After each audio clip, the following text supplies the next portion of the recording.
Welcome to the John Freakin' Muir Pod. Lace up those boots and sling on the pack for a romp through trails, short and long.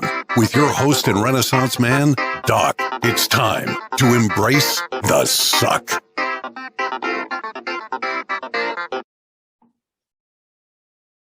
Welcome back to another week on the trail, dirtbags and hiker trash. I'm Doc, and this is the John Freakin' Muir Pod. Let's start off with a reminder. If you are enjoying the podcast, take just a minute, help us out, leave us a review on Apple Podcasts. And if you're not enjoying the pod, well, just go ahead and keep that to yourself.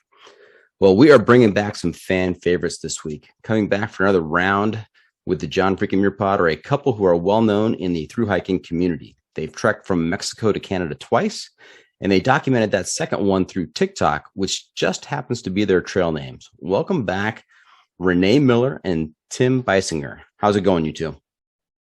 Great. Yeah, doing great. Thanks for having us. Doing really well. Happy to be back on the show. We had a lot of fun last time. Nice. Now, you are usually in Germany, but you're back stateside now. You're in Wisconsin, and we're recording this on a Saturday morning. So you both had your coffee there. That's great. Yes. When we do video calls with our friends back in Germany, we can have coffee while they enjoy beer, or vice versa. Yeah, that's right. When we're there, we do beer calls with people having coffee, but with you, It's all coffee. Nice. Now, we had you back on the pod. You were here for season 3, episode 11, and now we're about 10 episodes or so into season 4. So last time I talked, your episode came out on October 21st, 2021. So I can't wait to hear what you guys have been up to and what you've got planned. But since the last time we talked, your TikTok account, which kind of blew up when you were on the Continental Divide Trail, has continued to pick up steam. I think you guys are up to 1.9 million followers now on TikTok. Yeah, kind of crazy. And so with TikTok, have you been able to monetize that at all with that amount of followers? Does it help you financially at all to support your adventures? A little bit. We still have regular jobs, and we need those regular jobs. There's a small amount of money coming in on TikTok, but people talk about get TikTok famous and become rich, and that hasn't happened for us. We've figured out the TikTok famous part, but not the income part so well. But there's some money, so it's not hurting. Well, if the two of you at 1.9 million followers can't make that profitable, then there's absolutely no hope for me. So I like your TikTok though. I watch them. You're in the TikTok knows to put you on my screen when I'm scrolling, so I always enjoy that. Yes, you're one of the few accounts out there that consistently likes my posts, so I appreciate that. Thank you. So I must be TikTok famous adjacent then. Absolutely. Yeah. Whenever people scroll through our followers, maybe they spot your name in there and go over. All right. Now let's just remind folks about your trail names, Tick and Talk, right? And is it Tim? Are you Tick or are you Talk? It took us a while to settle in on that. I'm Tick because of the similarity between Tim and Tick, T-I and T-I. But yeah, for a while we were kind of indifferent. People could call us whatever. Most often it comes up we're Tick and Talk as a unit, kind of like here on the show. So it doesn't matter so much. We do a lot of stuff together. Right. Okay. Well, that'll help keep it simple for me. I appreciate that. Tim Tick. Okay, I remember that. Very good. All right. And you guys, I was thinking about that when I was doing some show notes here, and I was thinking about asking that question. I thought in my head that you guys really are a unit. I mean, you guys are a tight-knit couple.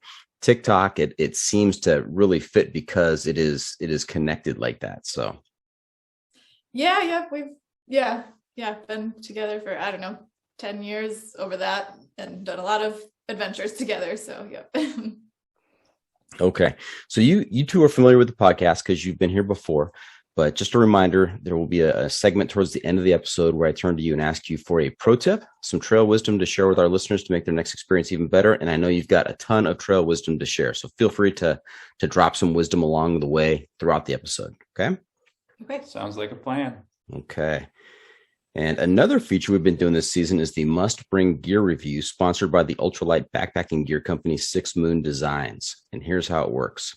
If you were to let a stranger pack your bag with pretty much generic gear for a multi-day hike or a 2,200 mile through hike, what is the one specific piece of gear you would insist on being packed? And if you've got a particular brand for that specific piece of gear, even better.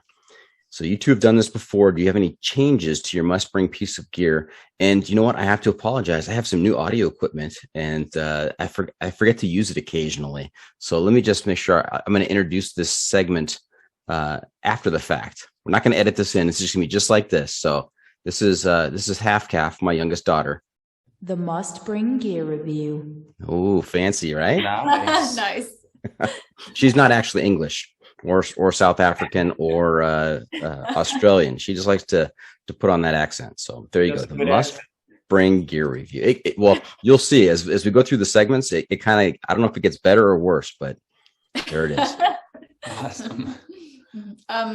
Yes, I would say that I tried really hard to think of a new must bring gear, so I couldn't think of a new one. So I'm sticking with my closed foam sleeping pad. Yes, and so I've used the Nemo Switchback and the Thermarest Z-Lite.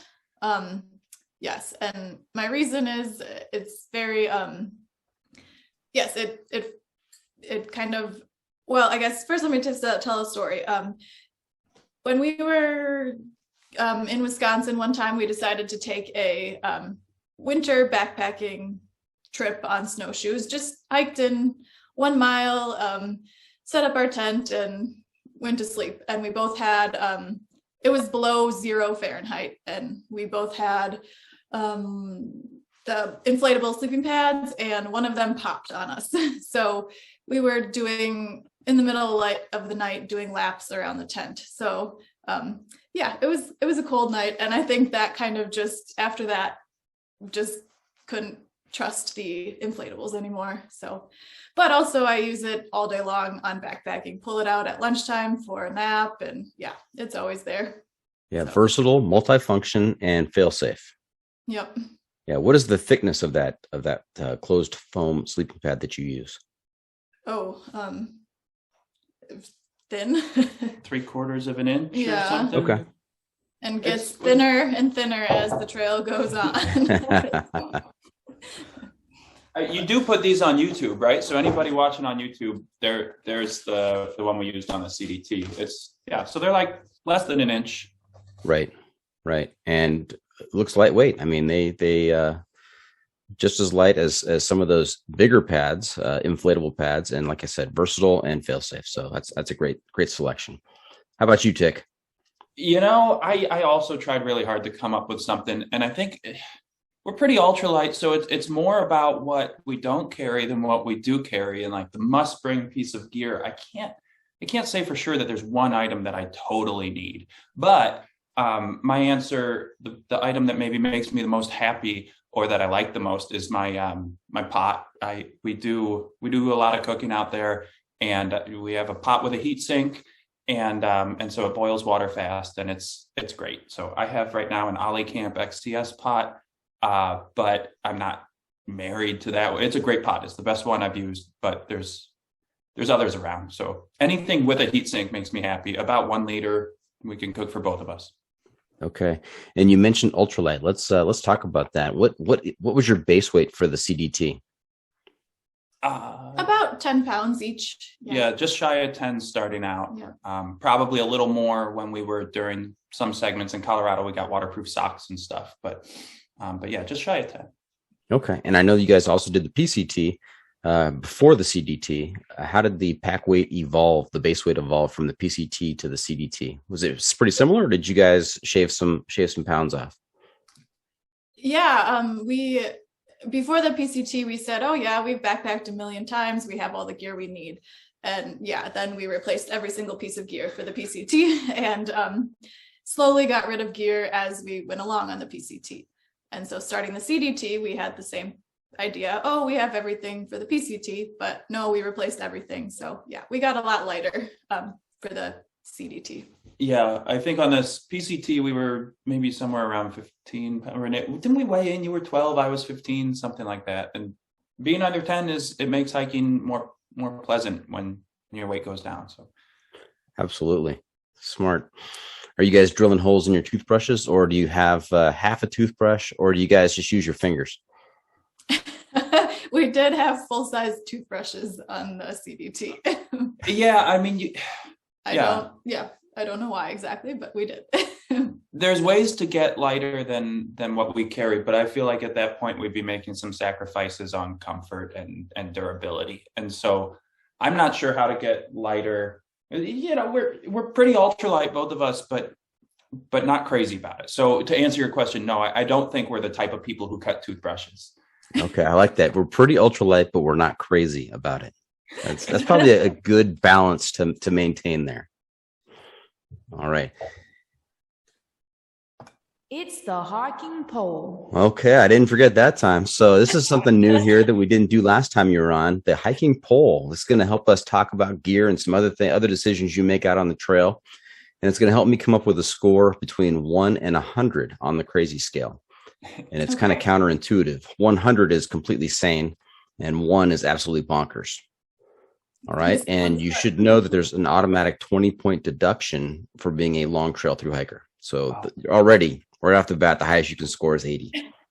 Okay. All right. And we'll see if you guys are a unit, if you guys have one score for the two of you, or if you have some different answers between the two of you, and it gives you a different score. Okay. Sounds fun. Okay, here we go. First one's easy. Trekking poles or no trekking poles? Trekking poles. Definitely trekking poles. They're just nice. Give your hands something to do, keep swelling down. Yeah. Okay. So far, so good. No point deductions yet. Boots or trail runners? Trail runners. Absolutely trail runners. And were you always trail runners, or did you guys, when you started out hiking, you thought, oh, you know what, hiking means boots. We must have boots.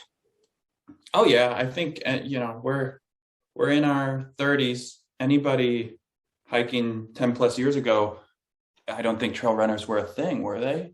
I don't know. Well, anyway, I didn't even think it was an option. So definitely thought hiking meant boots. But when we researched to get ready for the PCT, we learned about trail runners, and yeah, they're Haven't great. looked back. Yep. Now, Tick, you said we're in our 30s. Like, that's really old. It is. I remember the 30s. That was a good decade back then. All right. Hey, what is your preferred shelter setup? Tent, tarp, hammock, bivvy, or hey, let's just cowboy camp? I think it depends on the trail. So for the CDT, we did cowboy camping the entire New Mexico. We brought a tarp and we set it up maybe 6 times, I think we said, because of rain. But if there was no rain, we cowboy camped.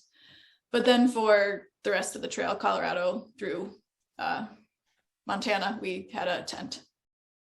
So I don't know. That's a complex answer. Yeah, I can chip in. You said, what's the ideal camping setup? So ideally, the weather is perfect. There's no humidity, and we can cowboy camp every night. But realistically, that isn't how trails go. So so it just depends on the conditions. But I love cowboy camping. I mean, trails don't always comply with your plans that you have developed? No, they don't. In the desert, they're more likely to, though. So desert's a great place to hike. I keep hearing that from folks that, the desert experience is really something. And so, I've had my preconceived notions of what the desert is all about, and I'm having to change that philosophy. You live in Southern California. Right.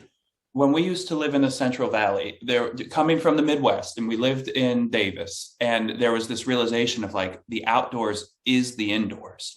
Because in California, and I think in Southern California also, restaurants overflow into the outdoors. They open the windows and there's just not many bugs, and it's nice. Here we always have screens if it's summer, and anyway. So the desert, when you're hiking, it's like that. It's like, oh, the temperature is okay. There's no humidity. It's not going to condense overnight. There's not that many bugs, maybe some scorpions, but just you don't worry much about those. So the desert is a wonderful place to camp. Yes. Don't worry about the scorpions. And I love that the outdoors are the indoors. That's really the feeling in the desert. That's deep right there. All right. How about preferred sleeping system? Sleeping bag or quilt? Still sleeping bag. Yep. Yeah, definitely. I finally tried Quilt sort of unhooded sleeping bags, and I think a sleeping bag, when you use it right, it just really keeps you warmer than a quilt. And people like to say that quilt is a wonderful thing and you save some weight, but I'm all about the hood and tucking it over and just cinching it down. Same philosophy talk? Yep. Yes. Okay. And this one's really important. Huge point deduction possibilities here. So be careful. In terms of food on the trail, do you prefer stove, cold soak, or stoveless? Stove. Yeah. Stove and cold soak. Yeah. Yeah, 100%. I agree. Stove and cold soak. Combination. When is it appropriate for the stove and when is it appropriate for cold soak? What is the preference there? Yeah, I guess no, maybe the answer is always bring a stove. Yeah, we always bring a stove because we're coffee addicts. And that hot coffee in the morning is important. But yeah, for we throughout the day, we cold soak our lunches and stuff, but we always have the stove for a hot coffee and hot dinner. Okay. Very good. That you kind of danced around that one. Not a huge point deduction, but you did mention the words cold soak. So cold soaking is an important part of eating, including at home. Have you ever had overnight oats like for breakfast? Tastes great. And so we do that on the trail. We cook our oats overnight sometimes, cold soaking them. Lunches, like 90% of the time we cold soak our lunch. So definitely there's a place for both. But dinner's 100% of the time we cook dinner. now, Tick, you're trying to explain this to me, and you're trying to avoid the major point deduction. But man, I've tried cold soaking. It's not my cup of tea. What do you eat for lunch? Well, it depends. Sandwich. I don't cold soak my sandwich. Well, are you talking about on the trail or at work in just real life? On the trail. Oh, on the trail. Yeah, usually I'm going stoveless during the day, and just grabbing tortilla, beef jerky, dehydrated fruit. That works. Yep. You're missing out on rice and bean burritos for lunch. That's our go-to lunch, and you got to cold soak the rice and beans. All right, fair point. All right, is life better or above? I'm sorry, is life better above or below the tree line? Both. Everywhere. Life is better everywhere outside. Is that an okay answer? That's okay. If you had to pick one though, which one would you pick? Oh, that's really hard. Yeah, quite a good question. Maybe below the tree line because it's a bit safer. No, yeah, got caught in a few snowstorms on this one snowstorm on the CDT. So above the tree line, and once we made it below the tree line, it was felt safe again. So yeah, below. I think it's a common thread that people say ever since John Muir taught us that the mountains are where nature is. And I think, like we were just saying, the desert is amazing. You're below tree line most of the time in the desert, whether there's trees or not. The plains are amazing. The forests of the east are amazing. Like, it's all amazing. And so there's this misnomer that you have to go to the mountains to be outside. And I don't buy into it. So I'm going to say below the tree line, just because I like it everywhere. Above the tree line's great, though. Don't get me wrong. I love mountains. Absolutely. Yep. Good answer. And our last question in our 7-question hiking poll: do you pack for comfort or speed?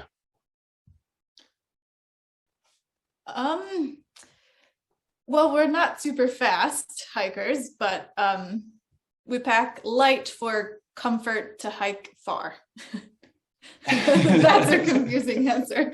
It's a confusing answer, but the question's kind of misleading, right? Because comfort or speed, the lighter your pack is, the more comfortable you're going to be. So you saw right through that ruse and did a fantastic job with answering that.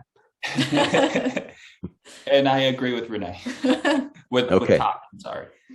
So you guys are tightly knit. You had corresponding answers. There wasn't a big deviation. So I'm going to do some quick math here. I'm going to carry the 4. Gonna multiply by the square root of 2, divide by pi, and you come out with a solid, respectable score of 66. Oh wow! So we're not congratulations. That's a badge of honor right there. Now that score is subject to change depending on the rest of the interview. So you could gain some points or you could lose some points. We'll see how it goes. All right, we'll be careful. All right. Hey, I know your story, but maybe some of our listeners are tuning in for the first time and they're not familiar with Tick and Talk. Let's back up a little bit. Let's have a refresher on your background, kind of where you grew up, how you met, and how you got into the thru hiking cult. Yeah, totally. So I'm from Chicago area, and when I was a child, I was in Boy Scouts and did a lot of backpacking and hiking that way. And then went to college at Wisconsin and just kind of kept up with that kind of stuff. I really enjoyed it when I met Renee in college at a football game. Yep, and I'm from Wisconsin originally. Yes, met Tim at University of Wisconsin-Madison. Growing up, I was maybe more into sports, swimming and running, but didn't, went camping, car camping occasionally with my family, but not super into the outdoors until I met Tim. Interesting. University of Wisconsin-Madison. I spoke to a couple last night. We did an interview. Parks and Tech. Are you familiar with them? Parks and Tech, their Instagram account? Okay, but they both went to the University of Wisconsin-Madison and met there in the band program. A couple of bandos. They do some fancy walking in the Wisconsin band. I bet they mentioned that. The way they walk. They did not mention that. Maybe they'll send me a short video clip of some fancy walking. That'd be great. Yeah. There's a lot of Wisconsin people out on the long trails. It's always surprising. Mm-hmm. But then I continue that story that Renee was the athlete. I wasn't such an athlete. I wasn't unathletic, but I didn't do so many sports. And so Renee got us into doing really long distance triathlons. And we did that for a while. And then we combined kind of the athletic side with the outdoors side and jointly started doing long distance hiking. So we each brought something to the shared hobby, I would say. Yeah. Yep. Nice. Let's talk about long distance triathlons for a second. What was the distance? How long was long distance? We've both done one Ironman triathlon. Wow. So, yeah. That is impressive. 2.4 mile swim, 112 mile bike, and a marathon, 26.2 mile run. Ironman triathlon. I'm in awe. If anybody can finish an Ironman triathlon, that is an accomplishment that is just incredible. Yeah, but if you think about it, that's nothing compared to doing a 3,000 mile hike. Triathlon is one day of pain, and the hike is 4 months of pleasure. So I think there was a lot of pain, maybe, 3 years or, and an intense 6 months of training. There was a lot of pain going into the Ironman too. Yeah, true. But the way you phrase that, Tick, 1 day of pain versus, 4 months of pleasure. I mean, that's why I have such respect for the 1 day of pain. That is incredible pain. And also all the pain leading up to it. Exactly right, Talk. So what is the duration? What was your duration for your Ironman? What's typical there? I know 2.4 mile swim. That's going to take an hour? Yep. A little over an hour. Renee's the expert swimmer. Mm-hmm. We had similar times on the swim. Tim beat me by a little. Anyway, so my time was 10 hours and 45 minutes. And mine was 14 hours and 21 minutes. Yeah. So both respectable times for our genders, but we weren't average times. Yeah. We weren't going to Kona or anything like that. That's where the world championship is. We were just hobbyists.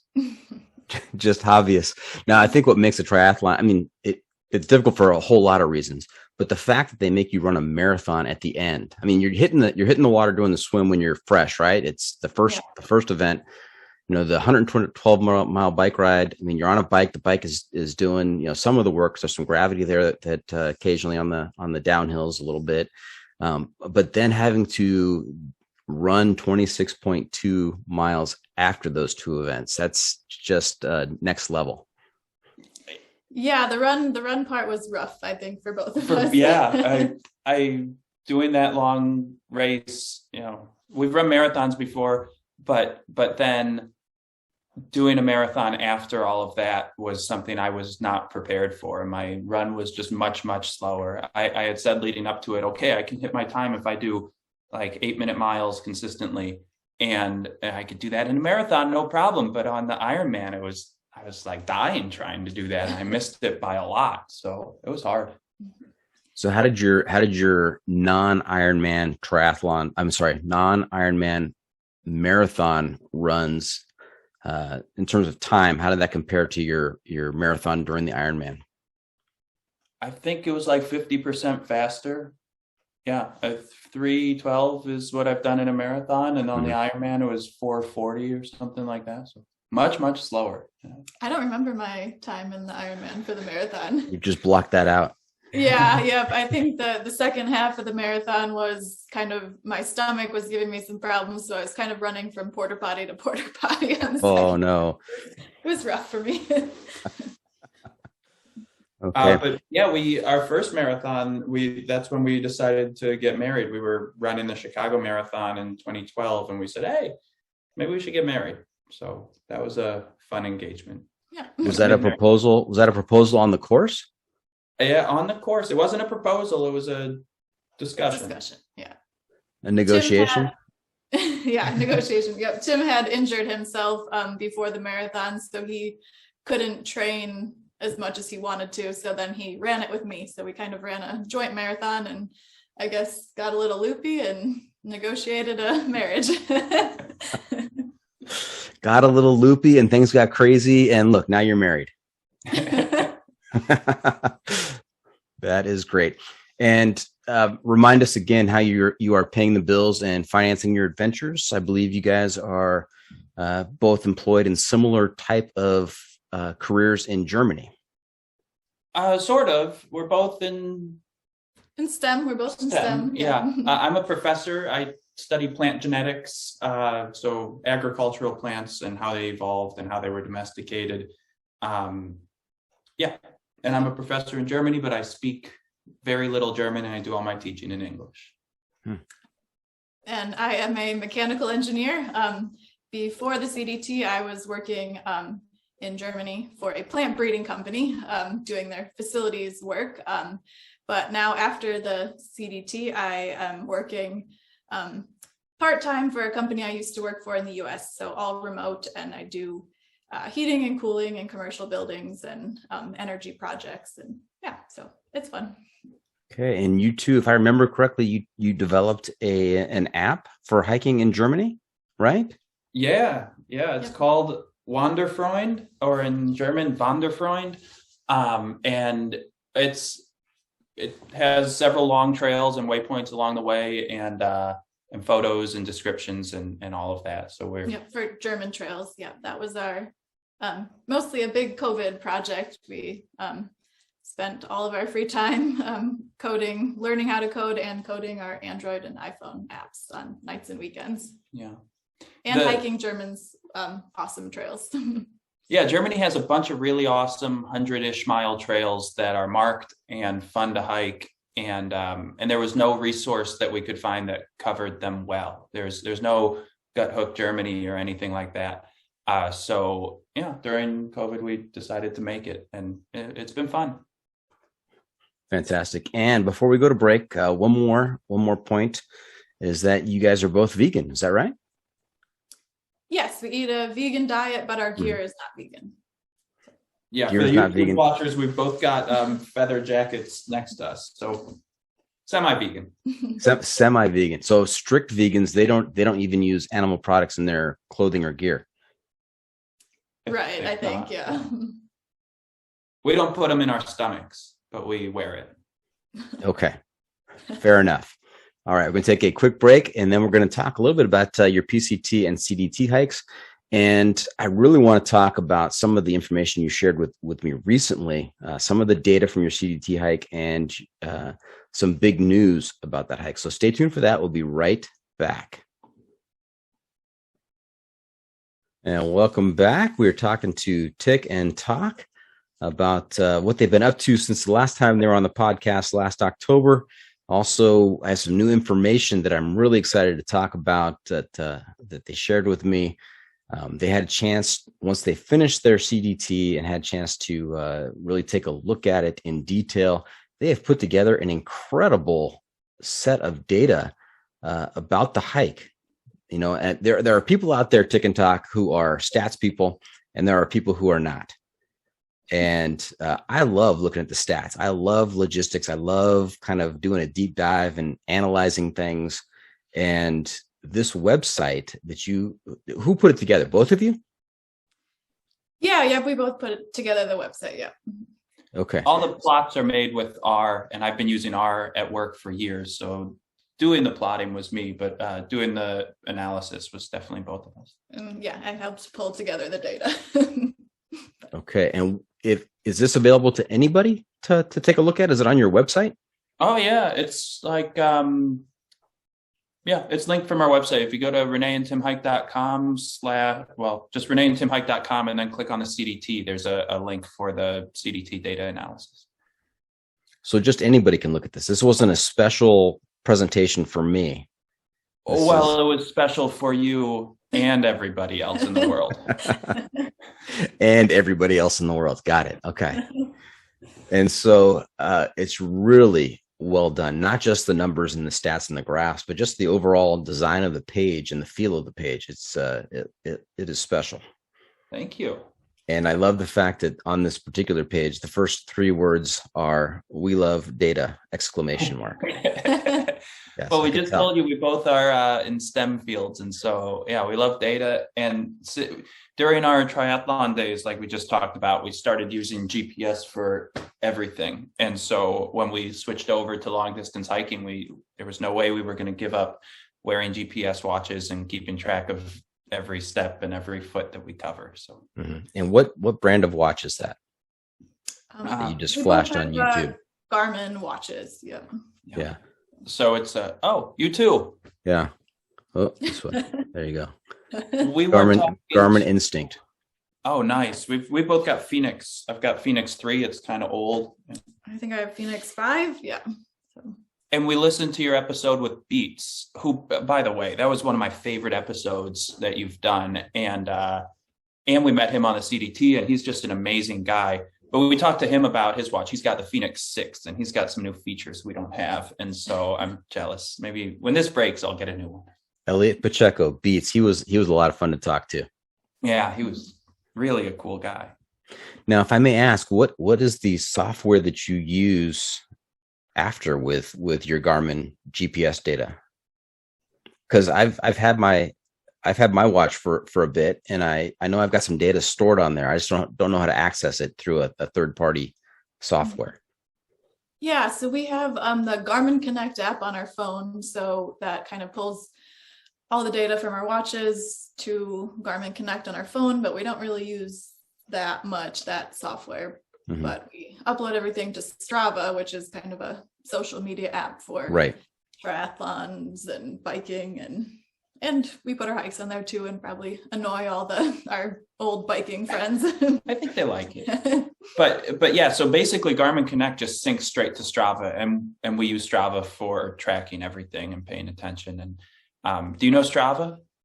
I know Strava. I don't have Strava, but I know of Strava. I've got friends who are very much into Strava, so I'll take a look. Strava's great. I love it. Yeah, but then we use other mapping software and data analysis software too. So yeah, right. So something else that's on our website is like a map of the whole trail. We didn't send you the link to that, but it's there too, and it's cool. It's like an interactive map we built, and that's built with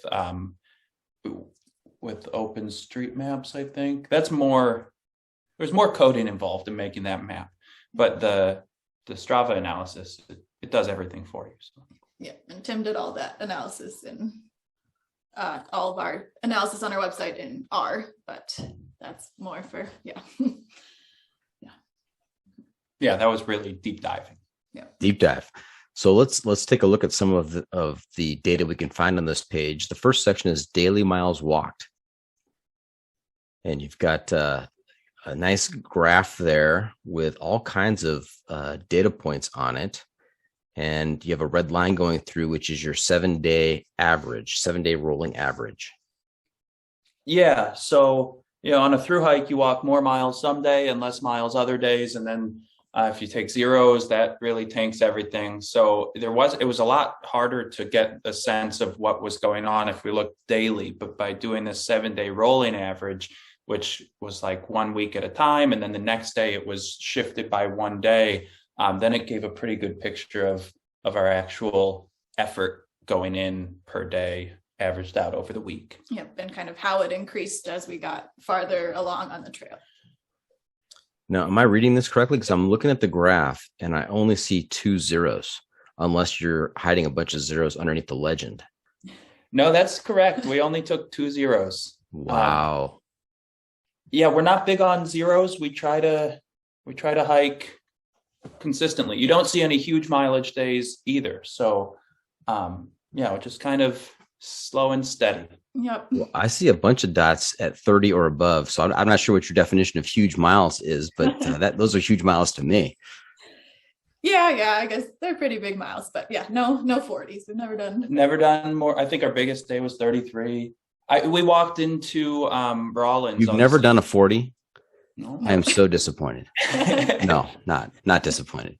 When we walked into Rollins, I went to, we were near a friend. I'm blanking on his name, but anyway, he was next to us in the morning and then he disappeared, and we bumped into a trail angel later in the day and we said, yeah, have you seen Cramps? Have you seen Cramps? And the trail angel said, yeah, I saw him yesterday. He told me he did 48 miles to get into town. And so Cramps did this 48-mile day, and we barely saw him again on the whole trail until I think the last day. And then somebody else, we got into that town, Rollins, and somebody was there at McDonald's. And I said, hey, how you doing? He said, oh, I'm tired. I just did 50 miles today. And so people do huge miles out there, but we don't. The 48-mile day, does that tie into why Cramps is named Cramps? I mean, I can imagine the after effects of that might be brutal. Yeah, I haven't heard the story there. But. Yeah. Sounds like an unfortunate story there. I don't know. Well, I'm going to find Cramps. I got to talk to him. Oh, he's great. He's Guided by Gut Hooks is his Instagram. Oh, okay. Guided by Gut Hooks. Got it. All right. Let's talk about speaking of Gut Hook, the next section is excess miles walked compared to Gut Hook. What does that mean? So Gut Hook has just the trail, but as you have to go off trail occasionally to get water, and Gut Hook's line is pretty smooth compared to what you actually walk. So when Gut Hook says, you think you walked 20 miles on Gut Hook, you've maybe actually walked 22 miles that day. And so I think we found that in New Mexico, compared to the rest of the trail, we walked more miles than Gut Hook compared to the rest of the trail. More extra miles than Gut Hook, because we had to go farther off the trail to get water in New Mexico. Yeah, so going half a mile or a mile off trail wasn't uncommon, whereas for the rest of the trail, water was mostly near the trail.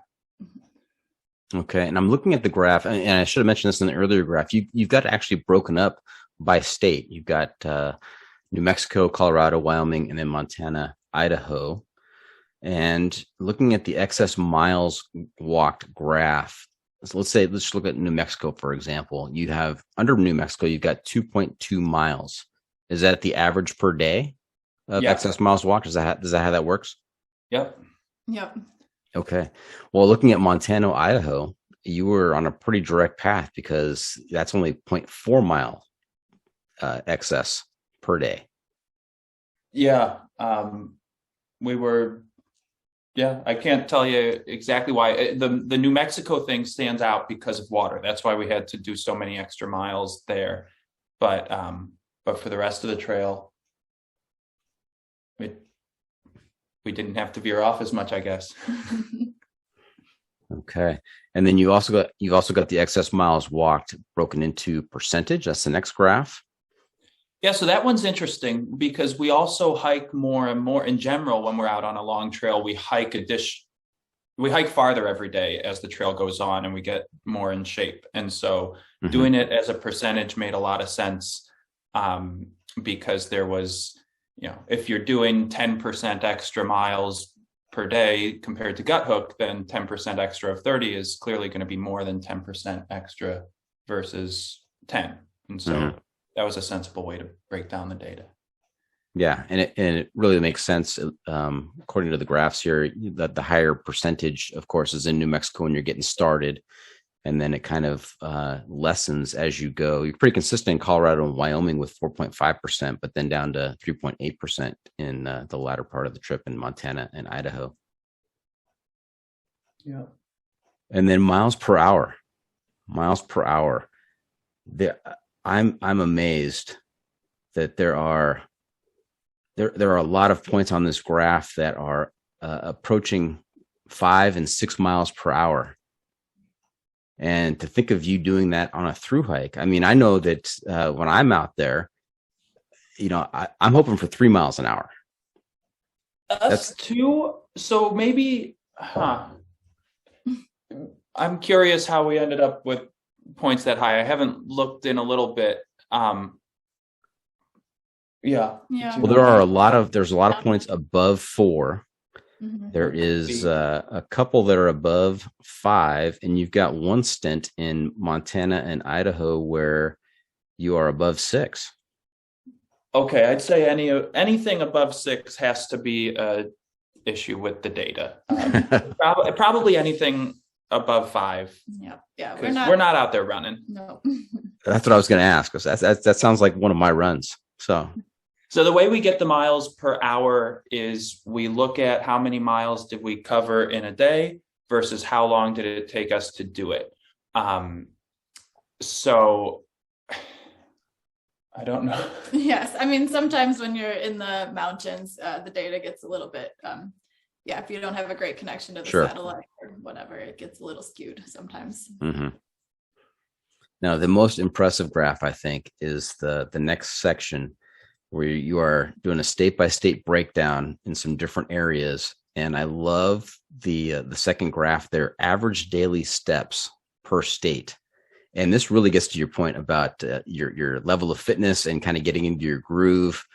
In New Mexico, just folks, listen to these numbers and think about how many steps you walk on an average day. You're striving to hit the 10,000 step, right? That's what all the different apps are trying to push you to do, 10,000 steps in a day. So in New Mexico, Tick and Talk did 35,702 steps per day. That was their average. Then they get to Colorado, nice flat Colorado, not a whole lot going on there. And they up their game to 40,238 steps a day. And then they get into Wyoming and they take that up a notch and it's 48,000 steps a day. And then when they're most tired, at the end of this ordeal, heading towards the end, just plodding through, they take it up another level and they're averaging 55,100 steps in Idaho and Montana. That's mind blowing. Our biggest day was 70,000 steps. And keep in mind, all of those numbers are averaged across the whole state every day. So that includes the days that we did 10 miles into and out of town and had many fewer steps. So the big days are a lot bigger. It was a lot of steps. And another interesting graph to me is the next one, average steps per mile. And I would think that, that'd be pretty consistent because, it's just how we walk, right? I mean, I don't know that we're changing things up unless you do it consciously. And in New Mexico, when you did the 35,700 steps, average daily steps, the average steps per mile was 1,692 steps per mile.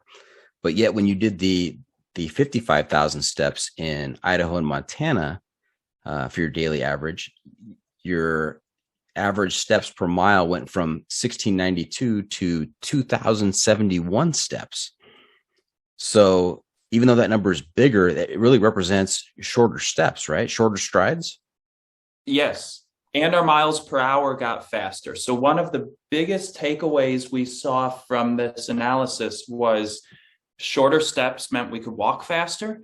And as we got better and better at walking over the course of 4.5 months out there, our steps got shorter. We became more efficient steppers, and that led to walking faster. That's a really cool part of the analysis. That it's just like running. They tell you if you want to run fast, take more steps per minute. And same thing with the hiking. More steps meant more efficient hiking. That was cool. Okay, that almost sounds like a pro tip, Tick. A data-driven pro tip. Okay. Anything else you want to point out on this fantastic data page that you have here? You got any? I have one more thing. Okay, go for it. In a lot of those plots, you can really see that almost everything about the trail got harder as it went along. We were pushing ourselves more. Our average daily miles was like 19 in New Mexico and up to 26 for the second half of the trail, including the short days again. So just that was another big takeaway for me was, wow, this trail really got hard at the end. And we felt it too. It definitely felt hard at the end. Yeah, I'll just point out the average daily elevation change was the highest at the end. 4,200 feet was your average daily elevation change in Idaho and Montana.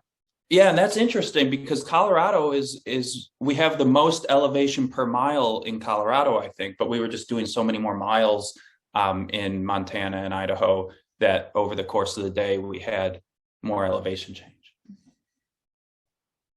Fantastic. I love talking data. Thank you for putting this together.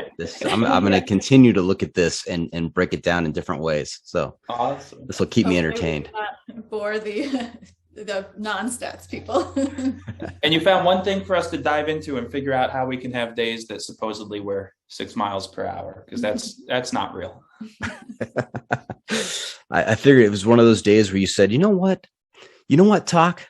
We did an Ironman triathlon. We should run this for a little bit, see how it feels. That's what I thought it was. No running for us.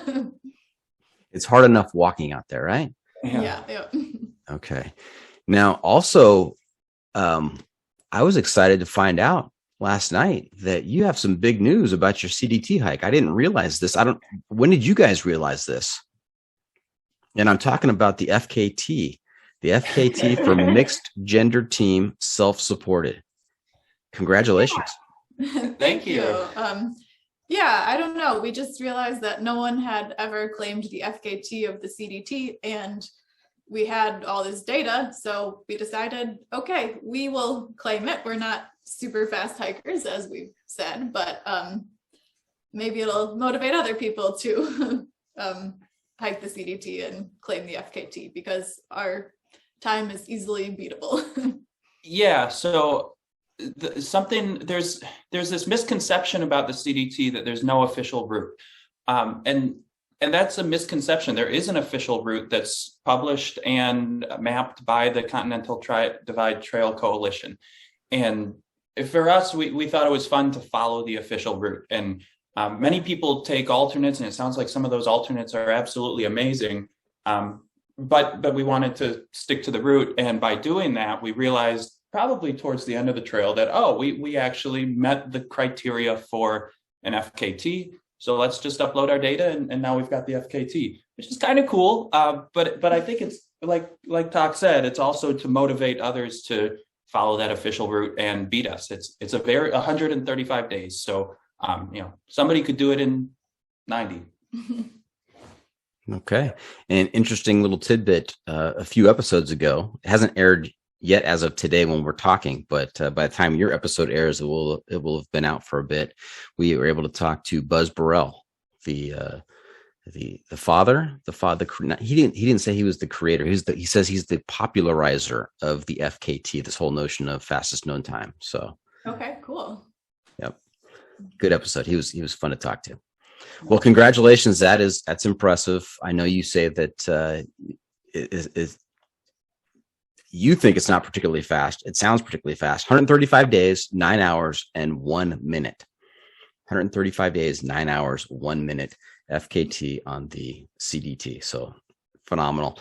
And like you said, let's put it out there in the universe and see what others, how they respond, if they can stick to the route and lodge their own time there. So yeah. So like you've had Legend on the show a few times, and he could destroy our time. And he's hiked the CDT 3 times, but as far as I understand, he never followed the official trail. So Jeff Garmeyer, I challenge you, go out and beat us on the trail. Oh, wow. The gauntlet has been dropped. Very good. All right. And I understand that you've got a brand new adventure plan for 2022. And I think I saw a reveal on was it your Instagram account or your TikTok account? Both. Yeah. Both. Yeah. Okay. And so do you want to share with our listeners what you've got planned for 2022? Some people may think, okay, they've done the PCT, they've done the CDT, they're going to do the AT, but surprise, surprise, that's not it. Yeah. So as you know, the second half of the CDT, we were really pushing ourselves. We wanted to, get to the end and beat the snow, and we were tired. Our legs and feet were tired. So we had this dream of like, oh, we love being outside for months at a time. Maybe we should do something not on our feet, like biking or canoeing. So we decided to, create our own little adventure. So we will be through hiking the Pacific Northwest Trail from the ocean to the Rocky Mountains, and then heading north into Canada a couple hundred miles, and then hopping in our canoe, which Tim built, and paddling the entire Columbia River back up to the ocean. Now, Tick, do you have experience in canoe building? Should we be worried about the water readiness of this canoe?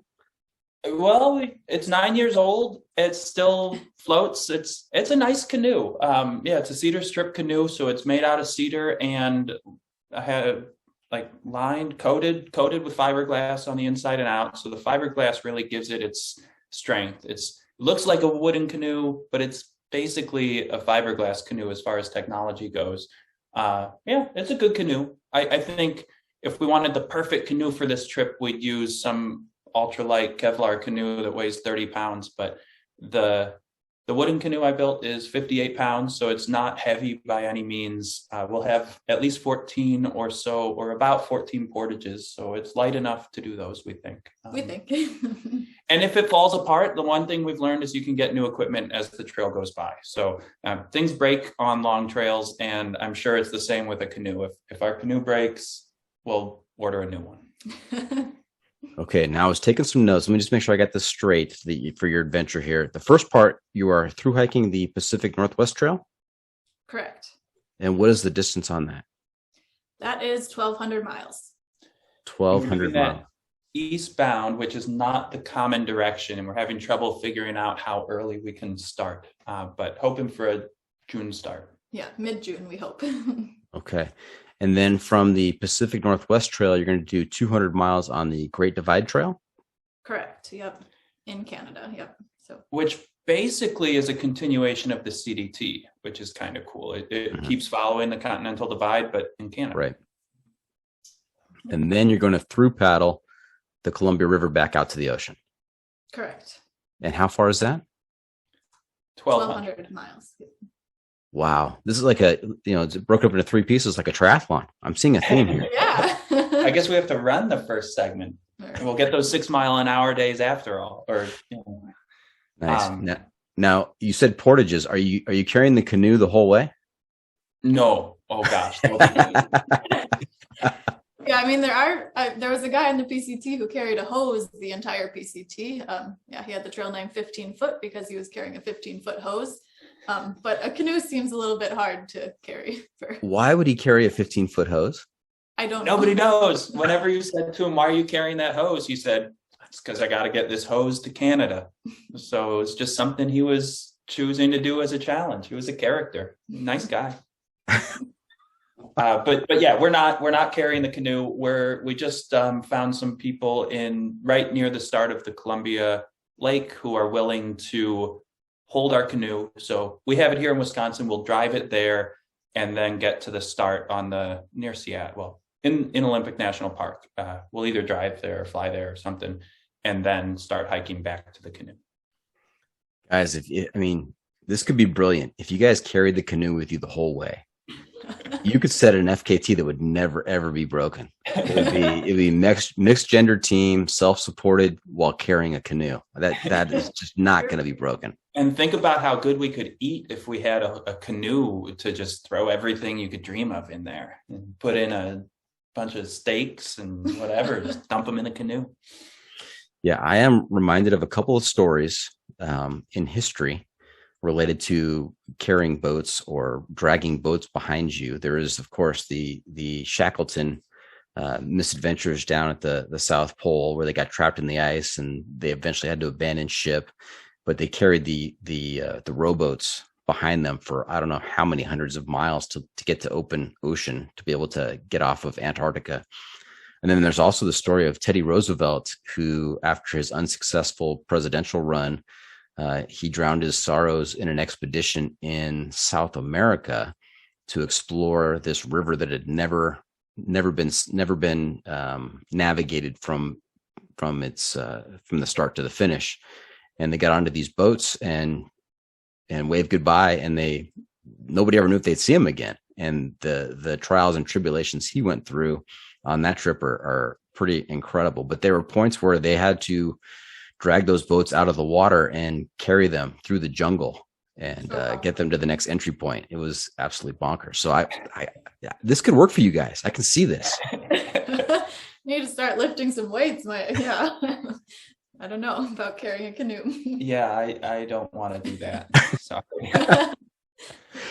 Now tell me about this create your own adventure and compare it to, there are established trails out there that people are doing. You've done the PCT, you've done the CDT. There are, the John Muir Trail. There's well-marked, clearly defined routes, campsites, everything else. You've kind of taken it to another level in kind of putting some of those together and adding this through paddling of the Columbia River into it. What is the attraction, or what is the difference between a ready-made adventure and a create your own adventure? I'd say that 4 months ish is a pretty good time to be out there. And we really wanted to get some canoeing in, but I don't know if a 4-month river exists. And so that's why we didn't just pick a river the whole time, but stringing something together completely from scratch seemed overwhelming and challenging. And so we just were looking at maps and trying to say, what's something that we could find that lets us canoe a big, long river, but also hike a pleasant trail. And this is what we found. So I think it's kind of a hybrid, like you noted, that we didn't come up with every piece of the route. We just have strung them together into something that, as far as we know, hasn't been done before. The river is the biggest unknown. We have a book about paddling the whole river, but the guy paddled it in 1-day segments. He didn't do it in one big paddle. So I'm not sure how many people have through paddled the Columbia. I'm sure it's been done, but yeah, it'll be interesting.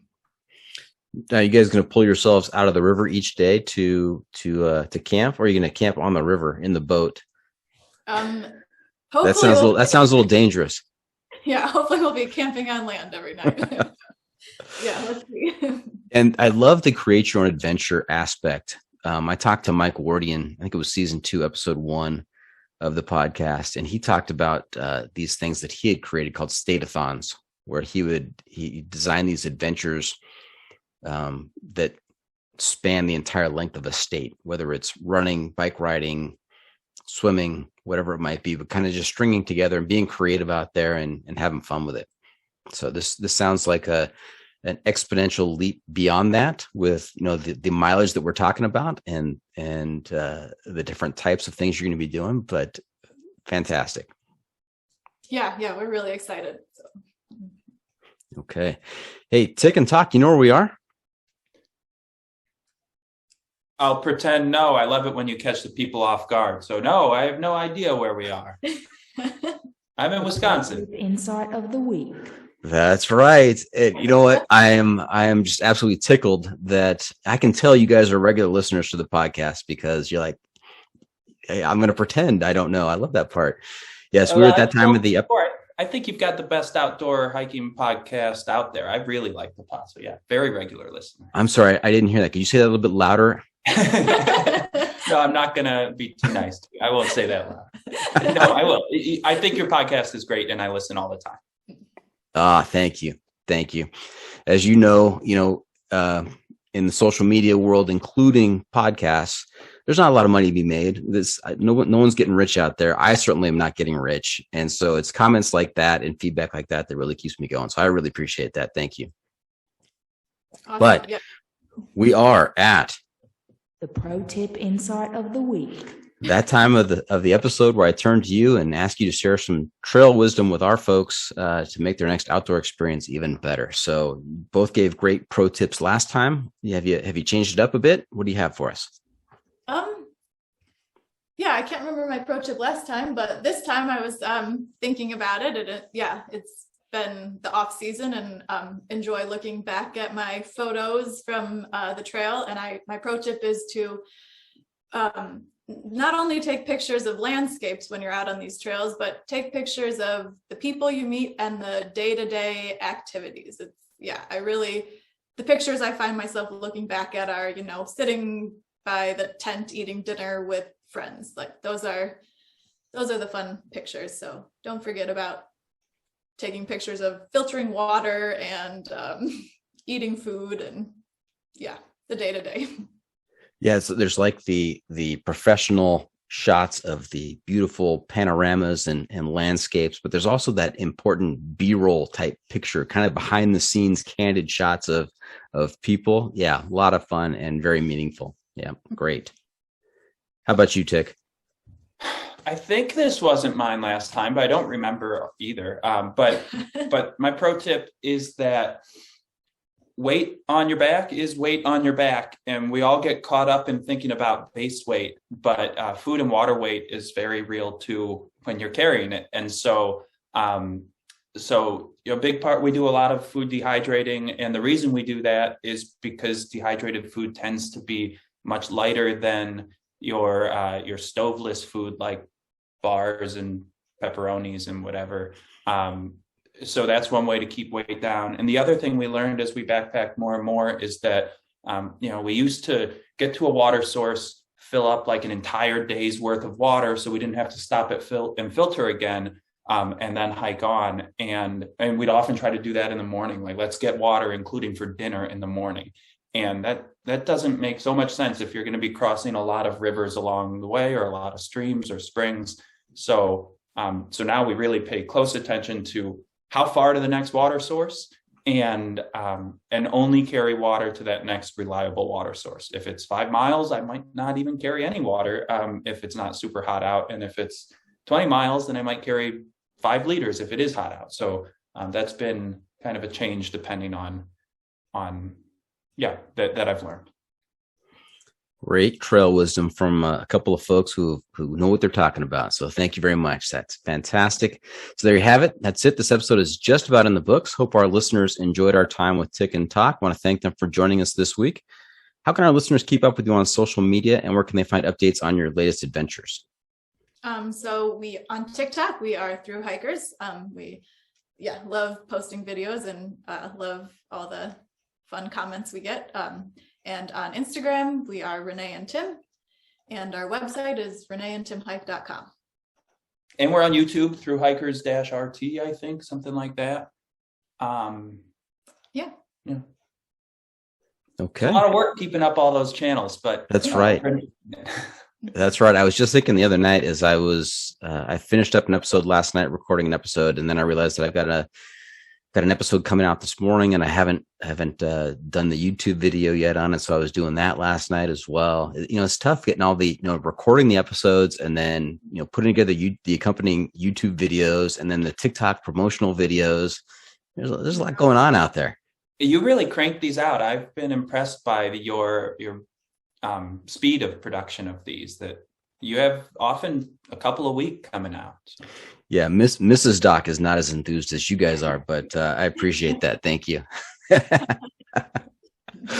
All right. Hey, remember to check out the pod on social media as well. We are on Facebook, YouTube, Instagram, Twitter, and TikTok. And if you have comments or clips you want to share, you can send it to me at johnfreakinmuir@gmail.com.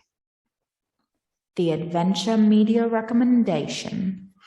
Tick and Talk, I'm also looking to you to share a recommendation for a book, a movie, documentary, website, something out there that will keep our listeners connected to the outdoors. We're calling this our Adventure Media Recommendation. What do you have for us?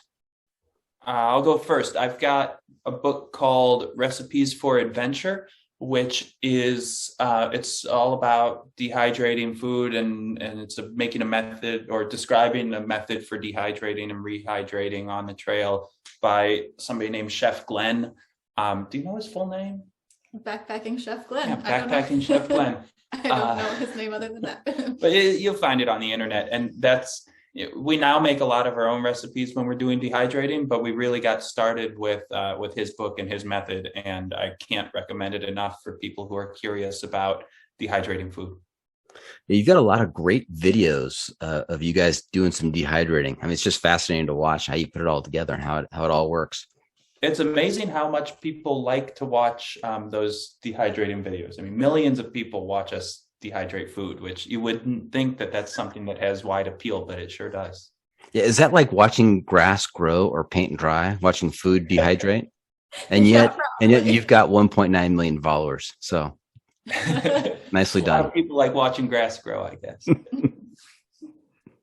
We just did a tomato loop, dehydrating tomato sauce that has, it's coming up on 14 million views, about turning tomato sauce into a sheet of tomato paper. And who would have thought? But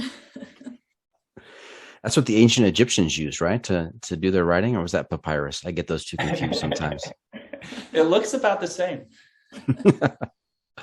All right. How about you, Talk? Do you have an adventure media recommendation for us? Yeah, yep. Before the CDT, we read the book Rough Hewn Land by Keith Meldot. I don't know if I'm saying that right. It is really cool. It's kind of a great book if you're hiking the PCT or CDT. It's about the geology and geography kind of down the I-80 corridor. And so it just kind of talks about how the mountain ranges were formed. And it's a really cool book. And it was really fun as we were on the CDT to look at the landscape and say, oh, I know how this got like this, because we read the book. So interesting. Some geological history then, right? Yeah, yep. Okay. All right. Which brings us to, What have we not asked you? that's quite the accent there. You have to admit that right there, that was extra. She's getting more and more into it, having more fun with those accents as she kept going. Yeah. So before we wrap things up, just one more segment. What have I not asked you that you're dying to tell us about? Did we miss anything? Any other big announcements you want to debut right here on the John Freaking Muir Pod? I've got one. Okay. You have not asked us about the time we ran out of food on the CDT, and I'll tell you about it. Okay, fantastic. We were setting out on like a 7 or 8 day stretch through from where? The Wind River Range. Yeah, in Wyoming. Right. And that's a lot of food to carry. So we were really confused about, should we bring this or not bring that, to keep our pack weight down, but to keep our calorie intake up. And we got all our food. And as we were walking out to hitch back to the trail, we kind of had a debate about whether or not we should bring this one jar of peanut butter. I had it in my pack, and Talk said, yeah, it's too much peanut butter, or it's too much food. We have enough. You've got extra weight there. And I said, oh, but I always like peanut butter.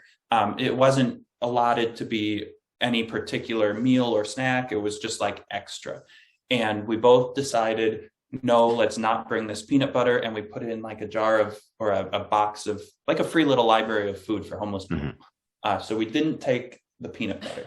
And then it rained, and then it took us longer to hike that section than we had hoped. And there's a lot of down trees, and it was a hard section. And basically from day 2 on, we were saying, why didn't we bring that peanut butter? I can't imagine how, it's hard to describe how much you could crave peanut butter when you're in that situation. Like we had enough to eat. It was never dangerous, but it was like, I just want the peanut butter. Yeah, we went to bed a little hungry every day, and probably lost 2 pounds each in those 7 days. But it was So I think as we're dehydrating our food right now to get ready for our Pacific Northwest circuit, we're just remembering all this food experiences on the trail, and it's an art to calculate how much food you need while backpacking. Definitely. Yeah, one of my recent guests told me about the food formula, and it had to do with 1.4, the food equation. David Poston talked about the food equation. You multiply the number of days by 1.4 pounds of food per day. Does that sound right? Yeah, definitely. Yeah. I think though on these long hikes, you just get hungrier and hungrier as the trail goes on. So definitely we're eating more at the end of the trail than in the beginning. I think also when it's hot out, you eat a little less. So we had just come out of this particular stretch. We were just in the Wyoming's Great Basin, and it's really hot, and we weren't eating as much because it just wasn't as nice to eat when it's so hot. And then we got into the Cold Wind River range and wanted more food. So yeah. With dehydrated food, we used to estimate about 1 pound each per day of food that's dehydrated. And that was accurate when we did the John Muir Trail. But you don't get hiker hunger until you've been out for longer. So I'd say 1.4 pounds or more by the end of the trail is much more accurate than 1 pound per day. So for a 7-day stretch, that's a lot of extra weight. I got hiker hungry yesterday about midday through work. So I think it probably depends on the individual. Yep, definitely. All right, that's great. That's a wrap from the John Freaking Muir studio. Any shout outs to friends and family? Tick and Talk. I want to shout out to all of our TikTok family. So it's amazing how many people have connected with us on TikTok, and we had no idea when we made this account that so many folks would enjoy it. And so I just thanks to each and every one of the people who follow us and comment and participate that way, because it's a blast. Yeah, it's really fun getting comments that we inspired people to go hiking and dehydrate food. It's a lot of fun. So, yep. And also shout out to our moms who have both mailed food for us on our previous hikes, and hopefully will mail food to us again on this upcoming hike. We'll see. And looking at the 7-day rolling average of your TikTok followers, when do you expect to hit 2 million? What's been the rate? It's been doing pretty well lately. I don't know. You never know. It comes in spurts. So maybe a week, maybe a month. Okay. All right. Well, thank you for tuning in. Always remember, the trail is the trail. It doesn't care if you want to go downhill. It doesn't care if it's almost dark and you're looking for a campsite. It doesn't even care if you've been busy setting the FKT on the CDT. The trail is the trail. Embrace the suck.